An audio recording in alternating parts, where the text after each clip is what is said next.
Welcome back to Who Died Today USA channel. In the past few days, we have received somber news about the passing of extraordinary talents. Today's episode is dedicated to honoring their memory. Additionally, we will recap the stars we have recently lost. Before we begin, we kindly ask for your support. If this video or the legacies of these remarkable individuals have touched your life, please consider giving this video a thumbs up as a sign of respect and remembrance. Thank you. Olga James, a luminous presence in American music and film, graced stages and screens with elegance, talent, and timeless poise. Born on February 16, 1929 in Washington, D.C., to a musical family, her father a saxophonist, her mother a dancer, Olga's love for the arts was nurtured from the very beginning. She studied opera at Juilliard in New York City, honing a voice that would later charm audiences around the world. In 1952, she made her professional debut in Paris with the opera Four Saints in 3 acts. But it was her heartfelt performance as Cindy Lou in Otto Preminger's landmark 1954 film Carmen Jones, alongside Harry Belafonte, that introduced her to a wider audience. Olga's tender and soulful portrayal left a lasting impression and remains a highlight in film history. On Broadway, she starred opposite Sammy Davis Jr. in Mr. Wonderful, 1956, singing the show's title song with warmth and spirit. She later brought her grace to television in The Bill Cosby Show and became a celebrated nightclub performer throughout the 1950s and 60s. Her life off stage was marked by deep love and quiet strength. She was married to saxophonist Julian Cannonball Adderley until his passing in 1975, and later to singer and civil rights advocate Len Chandler. Olga James passed peacefully on January 25, 2025, at the age of 95, following complications from a fall. She leaves behind a legacy of artistry and dignity, remembered not only for the roles she played, but for the beauty and strength with which she lived. Her voice, her presence, and her spirit continue to echo through generations.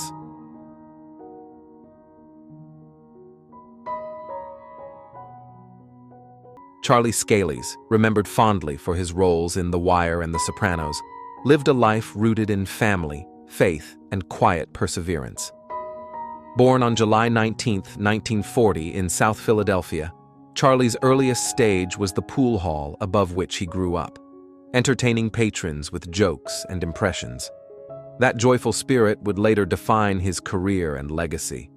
Long before stepping into the spotlight, Charlie built a successful path in business, rising through the ranks in sales before founding his own consulting firm. But in the early 1990s, he returned to the world of performance with community theater, bringing beloved characters like the Cowardly Lion and Billy Flynn to life with grace and heart. Television soon beckoned. Charlie brought depth and quiet strength to his portrayal of Horseface Pacusa in The Wire, and later as Coach Molinaro in The Sopranos, offering moments of reflection and humanity that resonated deeply with audiences. His work in shows like Law and Order and Homicide, Life on the Street, added to a career built not on fame, but on authenticity. In his final years, Charlie faced the long journey of Alzheimer's with dignity, supported by the love of his wife of 62 years, Angeline, and their 5 children. He passed peacefully on May 1, 2025, at the age of 84, surrounded by care. Yet the heart of his story was never just the screen.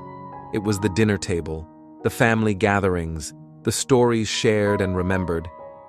Charlie Scalise leaves behind a legacy not just of characters, but of character. Honest, loving, and unforgettable.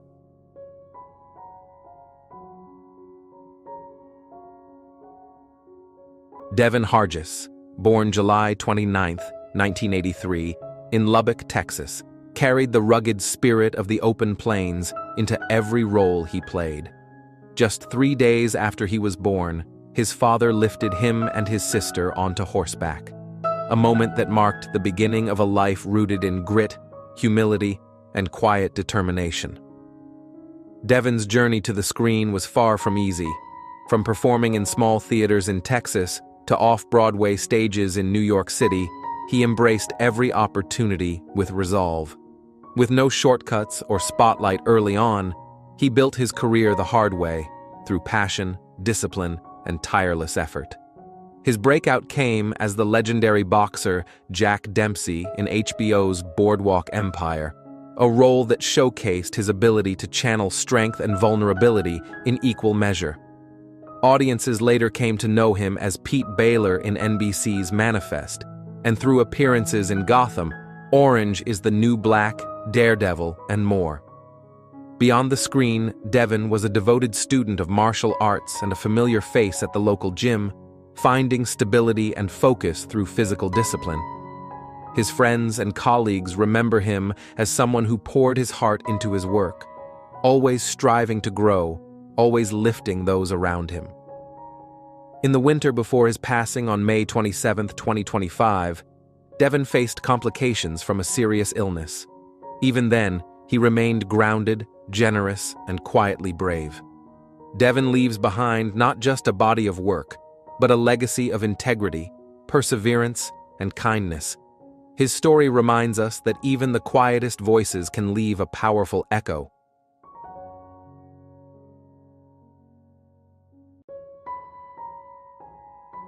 Julian Holloway brought laughter to generations with a twinkle in his eye and impeccable comic timing. Best known for his roles in the beloved Carry On films, Holloway's career spanned decades, screen genres, and continents, yet he remained, above all, a consummate actor devoted to his craft. Born in 1944 into a theatrical legacy as the son of Stanley Holloway, Julian carved his own path with charm and wit. After training at RADA, he stepped into the spotlight with roles in television's Our Man Higgins and classic British comedies like Porridge and The Likely Lads. His performances in Carry On Camping, Carry On Up the Khyber, and other installments made him a household name, his face a fixture in British humor during its golden age. Though his comedic roles endeared him to millions, Julian's talent reached far beyond. He brought nuance to dramas, stood alongside icons in Doctor Who, and starred in films such as The Rum Diary and A Christmas Carol. In his later years, he moved to the United States, where his distinctive voice carried across screens in animated favorites like James Bond Jr. and Star Wars: The Clone Wars. Despite professional acclaim, Julian's proudest role may have been as father to Sophie Dahl, a model and author whom he had with writer Tessa Dahl. Those close to him describe a man of warmth, sharp humor, and enduring kindness. Julian Holloway passed peacefully on February 16, 2025, in Bournemouth, England, after a brief illness. His legacy lives not only in film reels and television reruns, but in the hearts of those who knew him, and the countless who laughed because of him.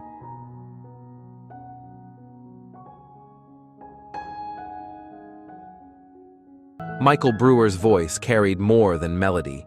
It echoed the hopes, ideals, and humor of a generation. As one half of the beloved folk rock duo Brewer and Shipley, his music became the anthem of a counterculture era and the comfort of simpler times.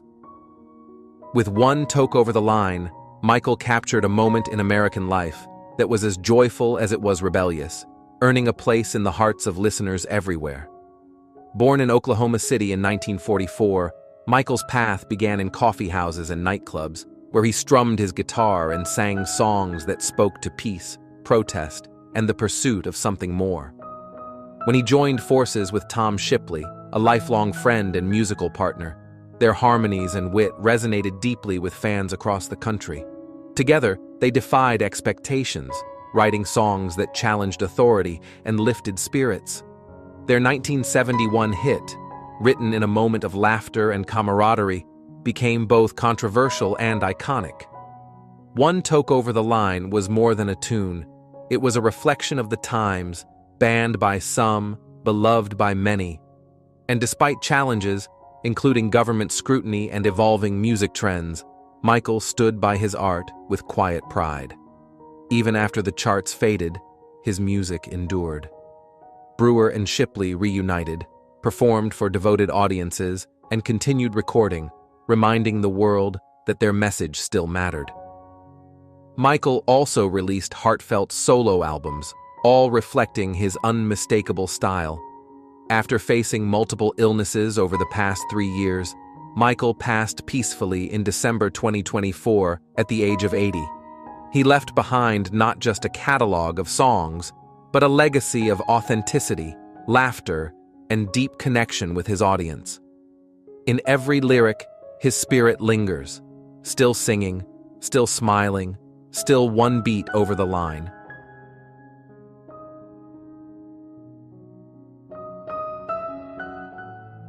Clodagh Rogers brought light to every room she entered, and a song to every heart she touched.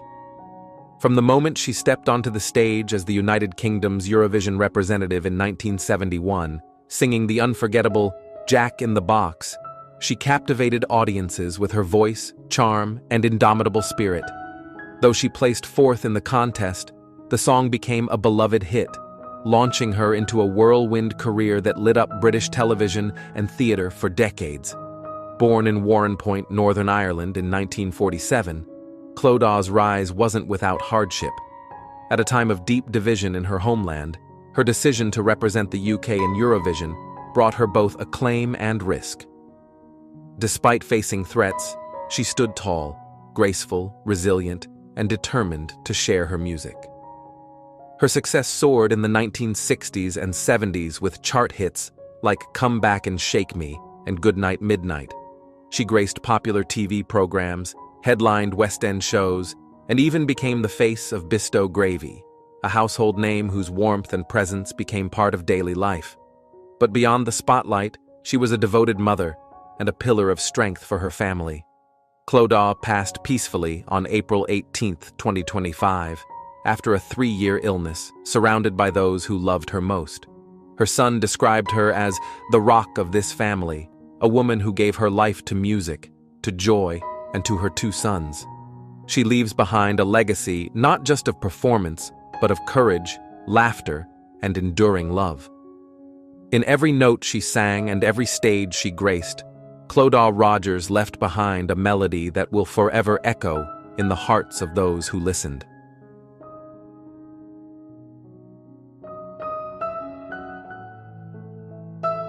James Lowe's voice was the soundtrack of a revolution, one that didn't march in the streets, but floated through transistor radios and turned living rooms into galaxies. As the lead singer of the Electric Prunes, Lowe didn't just sing psychedelic rock, he channeled it. When I Had Too Much to Dream last night first poured through the speakers in 1966, it wasn't just a hit, it was a portal into something new, wild, and wondrous. It soared to the top of the charts and etched its place as the opening track of the iconic Nuggets compilation, a collection that captured the restless soul of a generation. Born in Southern California, James was the eldest of 9, raised in a household where music and curiosity went hand in hand. His creative spark carried him far beyond the stage. After leaving the band in the late 60s, he reinvented himself as a gifted engineer and producer, working with Todd Rundgren's Nas and helping shape the early sound of Sparks. But even after stepping away from music, the dream never left him. In the late 1990s, encouraged by a wave of renewed interest, James reunited the Electric Prunes and returned to the road. What began as nostalgia became something deeper, a reminder of the power of sound to reconnect us with who we were and who we still are. When James passed peacefully on May 22, 2025, surrounded by his family and favorite songs, it was not an end, but a coda. A life lived fully, fearlessly, and with enduring grace. His legacy is one of vision and warmth, of experimentation and heart. And for those who ever felt transformed by a song, James Lowe remains a quiet legend, forever electric.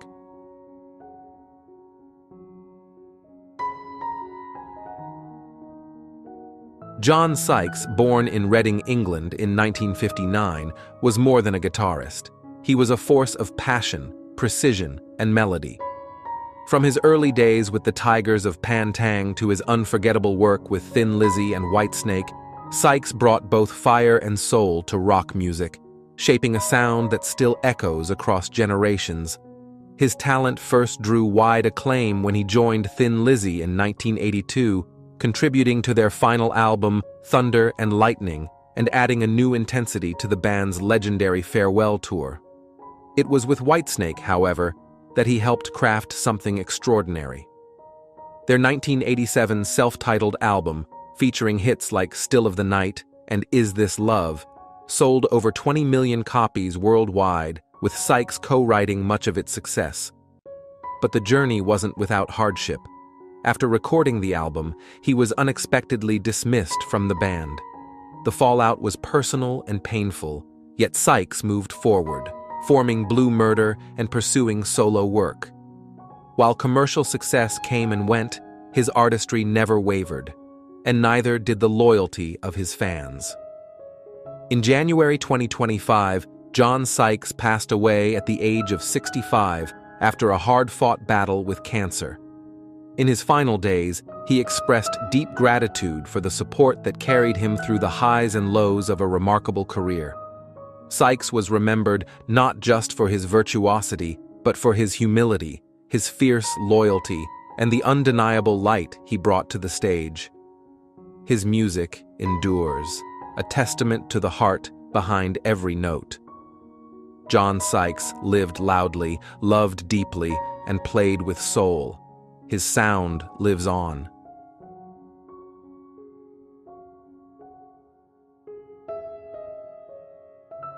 With elegance, intellect, and quiet determination, Gene Marsh reshaped television storytelling.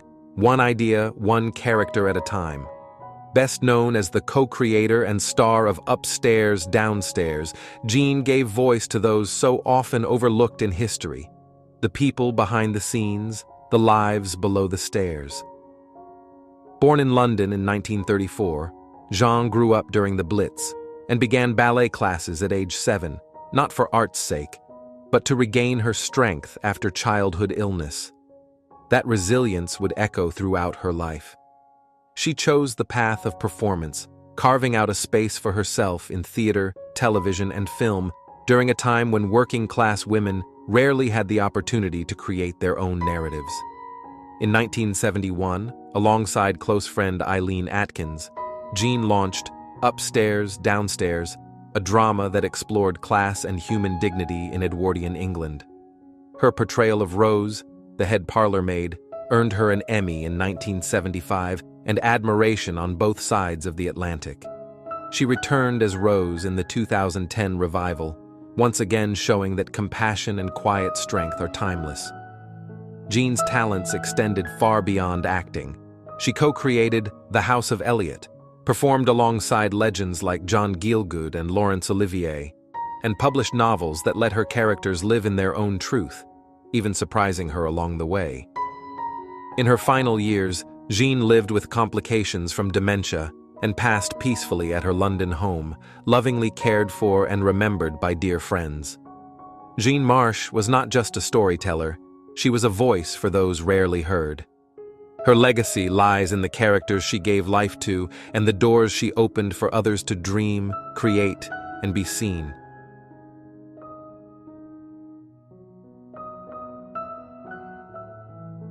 George Wendt, the beloved actor who made Norm Peterson a household name, was born in 1948 in Chicago, Illinois.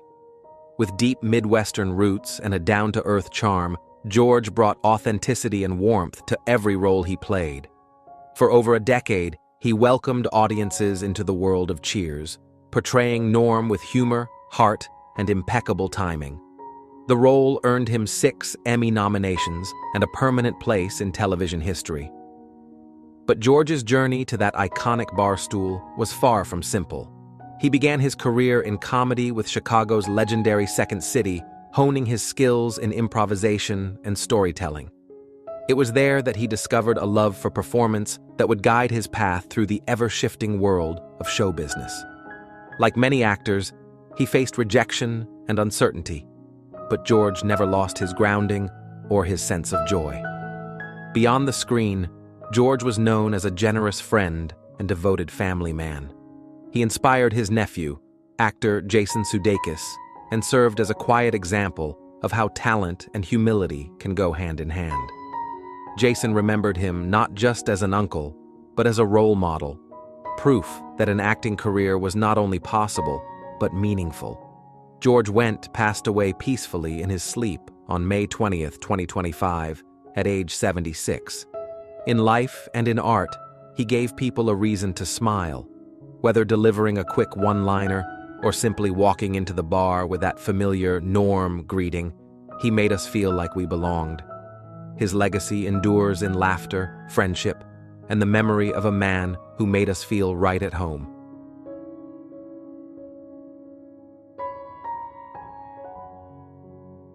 Some performances live quietly in the background. Others, like Loretta Swit's portrayal of Major Margaret Houlihan, redefine what's possible. Over 11 seasons of MASH, Loretta didn't just play a role, she reshaped it.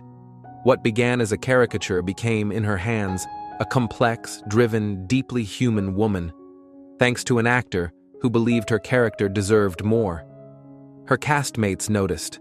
They called her family. Alan Alda, Jamie Farr, Mike Farrell, they weren't just colleagues. They were lifelong friends, bonded through years of laughter and layered storytelling.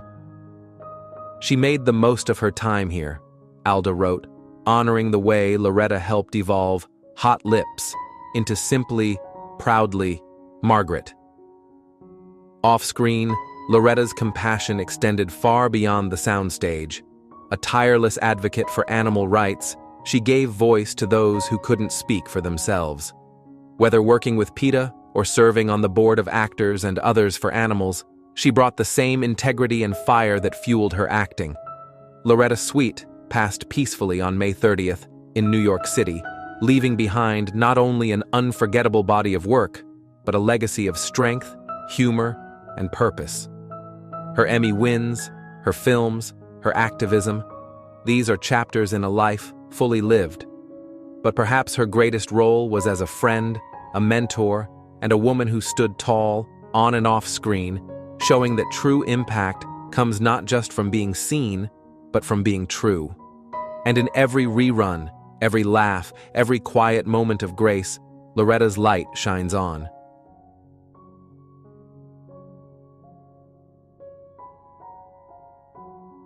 Breaking news. In a world of ever-changing stars and fleeting fame, few names endure across generations quite like Kurt Russell. For more than 6 decades, he has captured the hearts of audiences with his rugged charm, subtle intensity, and unwavering commitment to his craft. But behind the silver screen glory lies a story of resilience, reinvention, and remarkable human strength. As health concerns have sparked speculation in recent years, fans now reflect not only on his stellar career, but also on the man behind the legacy, a man whose journey is every bit as powerful as the characters he has portrayed. Born on March 17, 1951 in Springfield, Massachusetts, Kurt Russell seemed destined for a life in the spotlight. His father, Bing Russell, was an actor and former baseball player, and young Kurt inherited both passions. He began acting at age 10, quickly becoming one of Walt Disney's most dependable young stars. Throughout the 1960s and early 70s, he lit up screens in films like The Computer Wore Tennis Shoes and Superdad, endearing himself to a generation of moviegoers. Yet off-screen, Kurt dreamed of the baseball diamond. He chased that dream professionally until a torn rotator cuff ended his athletic career, forcing him to choose between defeat and a new beginning. He chose the latter. That moment of loss became a turning point. Kurt returned to acting, but with renewed fire and focus. His breakthrough adult role came in 1979, portraying Elvis Presley in a television biopic that earned him an Emmy nomination. But it was the 1980s that saw Russell's evolution into a cinematic icon. Teaming up with director John Carpenter, he created some of the most beloved cult classics in American film history: Escape from New York, The Thing, and Big Trouble in Little China. With each performance, Russell brought something unique: a quiet toughness, emotional depth, and a refusal to play characters by the rules. His ability to balance grit and vulnerability became his signature. In Tombstone, 1993, Russell's portrayal of Wyatt Earp added gravitas to a genre often consumed by caricature. In Miracle, 2004, he inspired a new generation as Coach Herb Brooks, delivering a performance rich in soul and humanity. And in recent years, whether as Mr. Nobody in the Fast and Furious franchise or as Santa Claus in Netflix's The Christmas Chronicles, Russell continues to surprise and delight audiences of all ages. But just as compelling as his on-screen roles is the enduring love story he shares with Goldie Hawn. Since 1983, their partnership has stood as a beacon of loyalty and joy in an industry known for fleeting connections. Together, they have raised a blended family and supported each other through every personal and professional twist. Their bond is not only romantic, but collaborative, reflecting mutual respect and shared values that have endured for over 40 years. And yet, like any real-life hero, Kurt Russell has faced personal battles. In recent years, concern about his health has circulated, with some reports suggesting he faced a period of hospitalization and symptoms related to a nerve condition. Though his team has never publicly confirmed specific details, Russell's reduced public appearances and a brief pause in filming did not go unnoticed. For fans who have long admired his physicality and vibrant energy, the silence was unsettling. Still, Russell remains active, sharp, and creatively driven. He has continued to appear in films, often with Goldie by his side, and his interviews reflect the same wit and grounded humility that have defined his public persona for decades. If anything, the challenges he may have faced have only deepened the public's admiration for him. What makes Kurt Russell's story so powerful is not just the breadth of his filmography, but the character he has shown off-screen. He never chased awards or headlines. He never let controversy define him. Instead, he built a career and a life on integrity, consistency, and a fierce devotion to the people and principles he holds dear. At a time when public figures often become unrecognizable versions of themselves, Russell remains remarkably unchanged. He still speaks with clarity, humor, and an old-school respect for craft. He still lives a relatively quiet life, far from the buzz of Hollywood excess. And he still acts, not because he needs to, but because he loves to. For those who grew up watching The Thing in awe, who cried through Miracle, or who now sit beside their grandchildren watching The Christmas Chronicles, Kurt Russell is more than just an actor. He is a presence, a voice, a symbol of enduring grace. As we reflect on his incredible journey, from Disney prodigy to cult legend, from heartbreak on the field to triumph on the screen, we celebrate not just a career, but a man who has lived with courage, clarity, and quiet conviction. His legacy is not measured in trophies or tabloid stories, but in moments, the lines we remember, the feelings he stirred, the characters who felt real because he made them so. Kurt Russell, thank you for every performance, every laugh, every lesson. In a world that often feels like it is spinning too fast, your story reminds us of what lasts: heart, honesty, and the strength to keep going. What is your favorite Kurt Russell memory? Was it Snake Plissken's cool defiance, Coach Brooks's fiery inspiration, or a moment shared with family through his newer roles?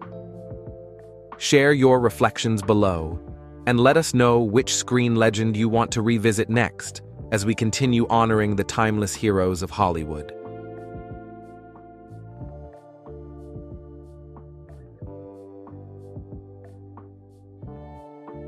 Renee Victor, a vibrant force in American film and television, touched the hearts of countless viewers through her dynamic performances and cultural authenticity.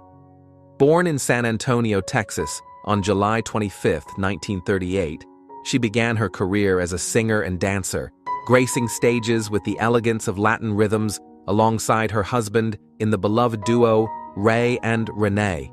Their performances brought joy across continents, especially during their celebrated time in Australia. Victor's transition into acting brought her talent to even greater heights. Audiences grew to love her as the spirited Lupita in Showtime's Weeds, and as the unforgettable voice of Abuelita in Disney Pixar's Coco.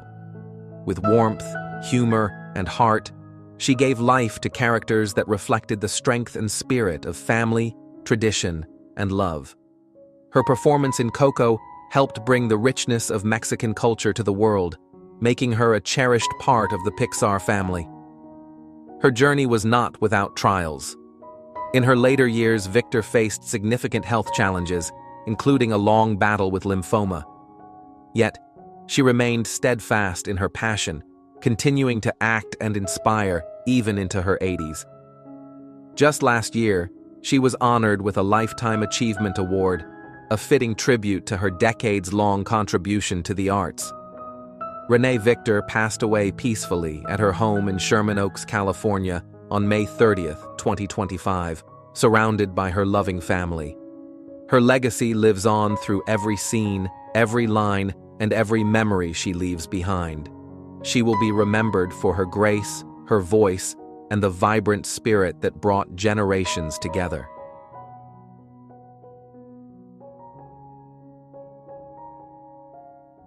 Jonathan Joss, best known for voicing John Redcorn on the beloved animated series King of the Hill, tragically died at the age of 59 in a fatal shooting in San Antonio on June 2, 2025. According to the San Antonio Police Department, Joss was shot near a residence on Dorsey Drive around 7 p.m. A suspect, 56-year-old Sigfredo Alvarez Ceja, was taken into custody and charged with murder. While police have not confirmed a motive and stated they found no evidence of a hate crime, Joss's husband, Tristan Kern de Gonzalez, alleged the incident was homophobically motivated and that the couple had faced repeated harassment at the location. Joss was an acclaimed Native American actor of Apache and Comanche descent. He brought authenticity and humor to his portrayal of John Redcorn over more than a decade on King of the Hill. He also appeared in popular shows like Parks and Recreation, where he played Ken Hotate, and had roles in Tulsa King, Ray Donovan, and the 2016 remake of The Magnificent Seven. His most recent credit was in the 2023 video game Cyberpunk 2077, Phantom Liberty. Beyond his acting, Joss faced recent personal hardships, including a house fire in January that destroyed his home and killed several of his dogs. A GoFundMe had been created to support him during that time.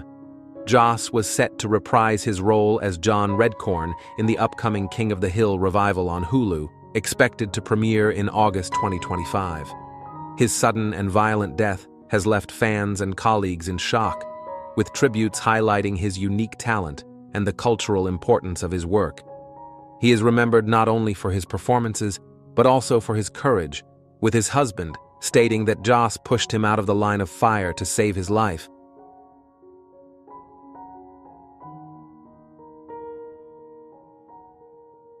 Breaking news.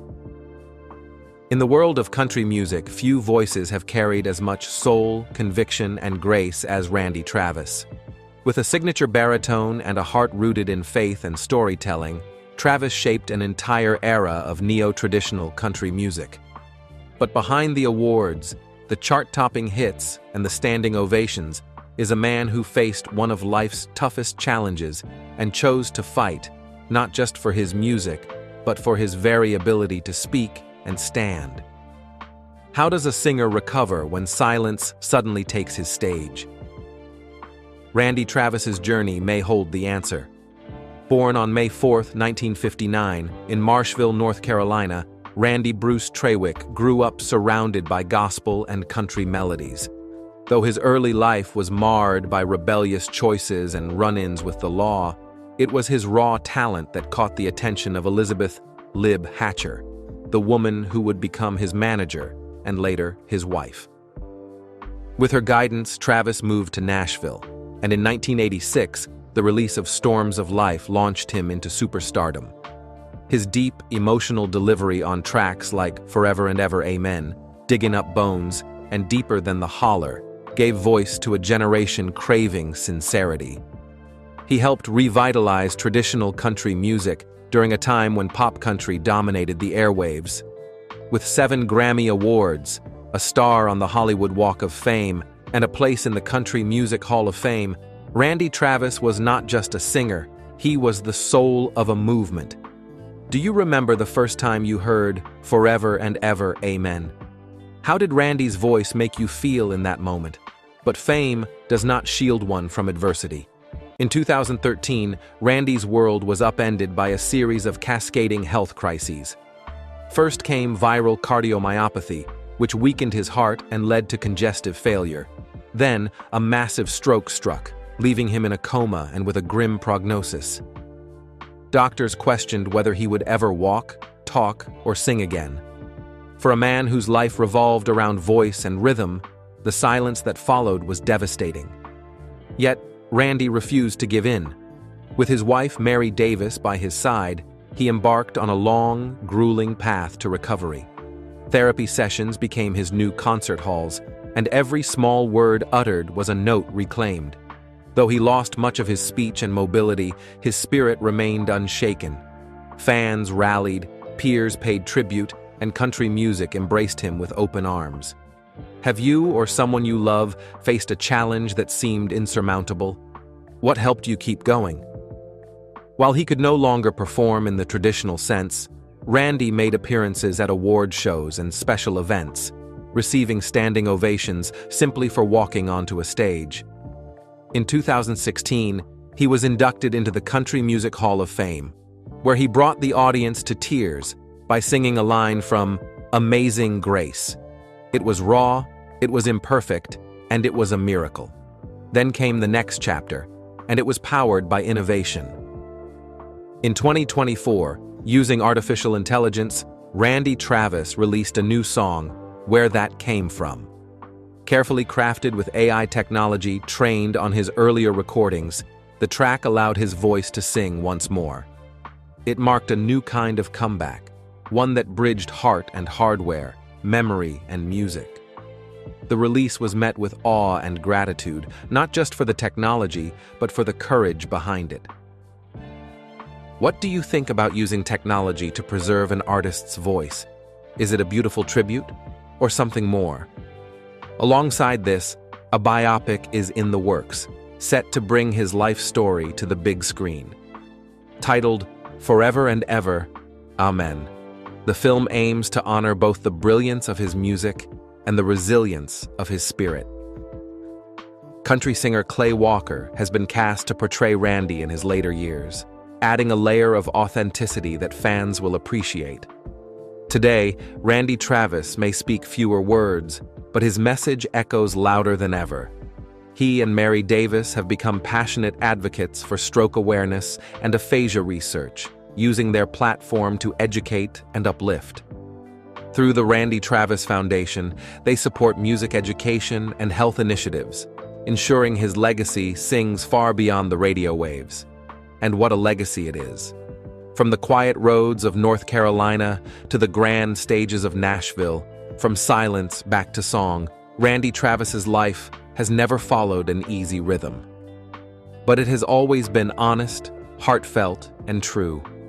He reminds us that music is not only about sound, it is about connection.